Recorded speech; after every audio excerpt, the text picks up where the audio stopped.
spiraling out of control down a dark hallway of alienation. We begin the story following Esther Greenwood around the city. She's on a scholarship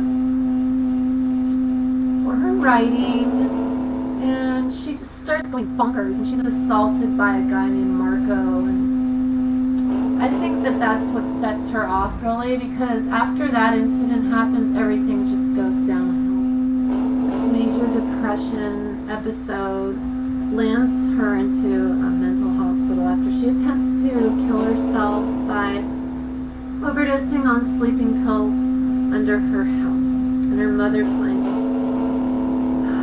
Well, what can I say about this book? It's the third time that I've read it, and the first time I read it I was only 15, and I just had a nervous breakdown when I read this book. I really related so much to the way she feels about being out in public. Our character, like, she does not want to even deal with anything and anyone, and she slowly descends into sort of like almost a hallucinatory state of mind, I would call it. I felt like her mind was altered naturally from sleep deprivation, which is something that people with manic depression are very familiar with. And that's a main issue as well. She doesn't sleep for a month, and she barely eats, and she doesn't shower, and she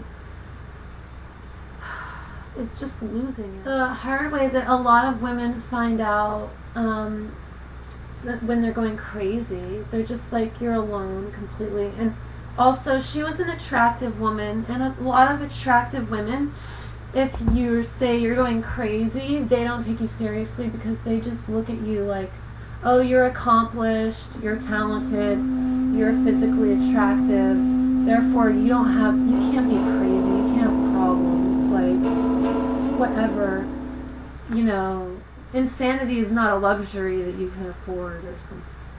Like, death is like fluttering through the pages of this like an inky crow falling from the sky.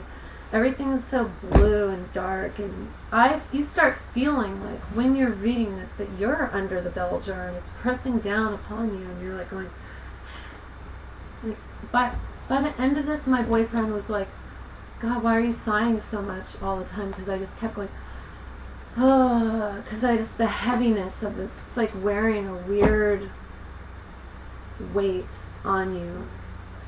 On your psyche by the time you're done reading this book. I felt that way every time I've read it. 3 times now. And it's always how I feel by the end of it. And, you know, it's written in a first person, which is great for this type of book, because it really feels personal. You begin to feel like you are her. You're just you're privy to all of her perceptions as she's losing it, as she's going nuts.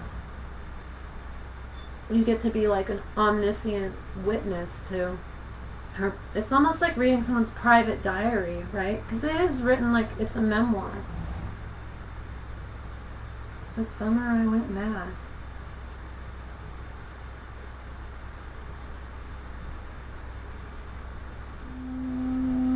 Are there any questions?